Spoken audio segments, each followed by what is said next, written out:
네, 주안의 만나 9월 16일 수요일 묵상을 함께 나오도록 하겠습니다. 오늘 말씀은 창세기 45장 16절에서 28절 말씀으로요. 만족의 결과를 이루어내는 과정이라고 하는 제목으로 함께 묵상을 나누도록 하겠습니다. 오늘 본문은 바로의 궁에 요셉의 형들이 왔다는 소식이 들리게 되면서 바로의 비준으로 인하여 야곱의 가족들이 애굽으로 초대되고 이 소식이 가나안에 있는 야곱에게 들려지는 결과를 그 내용들을 보여주고 있습니다. 요셉이 형들에게 자신을 밝힌 후에 바로의 궁에는 요셉의 형들이 왔다라고 하는 이 소식이 들려지게 됩니다. 이 소식은 바로와 그의 신하들에게 기쁨을 줍니다. 그리고 바로는 요셉의 형들에게 좋은 땅을 주겠으니 가나안에 있는 모든 것들을 아끼지 말고 그것들을 버리고 애굽으로 와서 좋은 것들을 누리라는 명령을 합니다.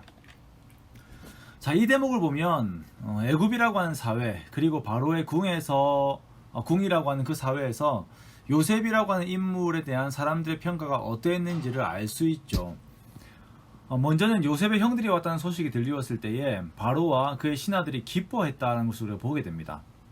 자, 한 공동체에서 자기 자신뿐 아니라 자신의 가족들까지 대우를 받게 하기 위해서 그 사람이 거기에서 쌓아야 하는 덕목은 상당한 것이죠. 우리가 회사 생활을 하면서 또한 사회생활을 하면서 이웃 간의 관계에서도 어떤 한 사람이 좋으면 그 사람의 가족들도 좋아요. 보면 내가 어떤 사람에게 은혜를 입은 것이 있을 때에는 그분들의 부모 혹은 그분들의 자녀들이 왔을 때에 마치 나의 가족인 것처럼 기뻐하게 되고 그 사람들을 대하게 되는 것이죠.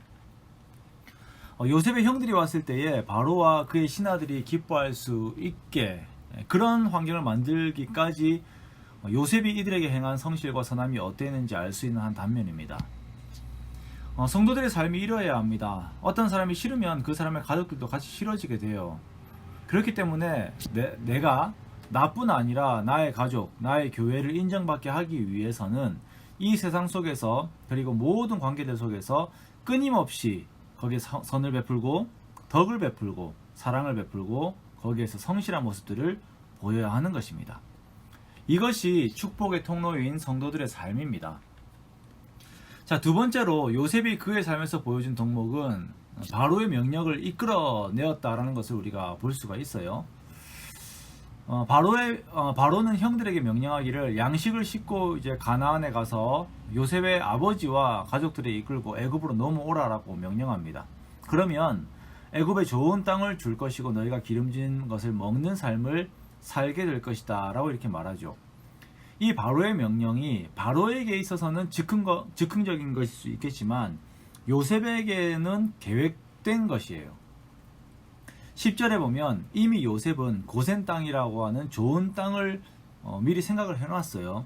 거기에 자기 가족들이 거주하게 될 그 계획을 가지고 있었습니다. 자, 그리고 이것이 이제야 바로에게 전달이 되었고 바로는 그것을 바로 승낙합니다. 이방인이 애굽에 들어와 거주를 하기 위해서는 반드시 바로의 비준이 필요합니다. 그런데 이 허락과 명령을 한 번에 이끌어내는 요셉의 능력은 다른 것에 있는 것이 아니라 애굽 사회에서 보여준 그의 신뢰도입니다. 사람이 자기 자신에게 주어진 일들을 대함에 있어서 가리지 않고 거기에 성실을 보일 때에 그때 이 사람은 더욱 큰 일을 이루어낼 수 있는 것입니다. 특히 젊은이들은 이것을 꼭 명심하십시오. 큰 일을 꿈꾸기 전에 자기에게 주어진 모든 의무에 성실하세요.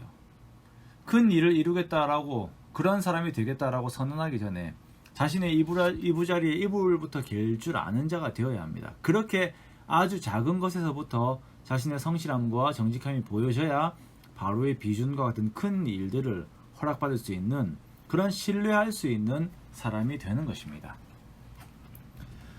자, 요셉이 살아서 애굽의 총리가 되었다라고 하는 이 소식은 마침내 야곱에게 전해지게 됩니다. 도저히 믿기지 않는 소리가 들리니까 야곱은 어리둥절하게 되죠. 당연하죠. 죽은 줄 알았던 아들이 강대국의 그 애굽의 총리가 되었다라고 하는 사실이 한 번에 받아들여지지 않았을 것입니다. 형들은 요셉이 자기들에게 부탁한 모든 말들을 야곱에게 전달하고 그리고 요셉이 자신을 태우려고 보낸 수레를 이렇게 보여줍니다. 그때 이제 야곱은 기운을 차리고 믿기지 않는 현실 속에서 만족하게 돼요. 28절 말씀에 이스라엘이 이르되 조카도다 내 아들 요셉이 지금까지 살아있으니 내가 죽기 전에 가서 그를 보리라 라고 이렇게 이야기를 합니다. 야곱에게 있어서 요셉은 죽은 존재였습니다. 야곱에게 있어서 요셉의 죽음이라고 하는 이 개념 자체는 그로 하여금 낭망의 인생을 살게 했어요. 그러나 이 요셉이 살아있어요. 그것도 애굽의 총리가 되어 살아있습니다. 이것을 들은 야곱의 기쁨은 이루 말할 수가 없어요. 죽은 자가 살아 돌아온 것입니다. 여러분, 예수님이 생각나지 않습니까? 예수님께서 십자가에 못 박힌 후에 제자들에게 있어서 예수님은 죽은 존재였어요. 그러나 예수님께서 다시 살아나셔서 그들을 찾아오셨고 이들에게 성령이 임했을 때 예수님께서 영광 중에 계심을 이들이 그들의 영혼으로 경험을 하게 되고 그 기쁨에 충만히 거하게 되었습니다. 26절에서 28절을 보십시오. 형들의 말을 믿지 않고 기운이 빠져있는 그 요셉의 아버지를 칭할 때는 야곱이라고 이렇게 표현을 합니다. 그러나 28절에서 요셉으로 인해서 그 힘을 되찾았을 때에는 이스라엘이라고 칭해요.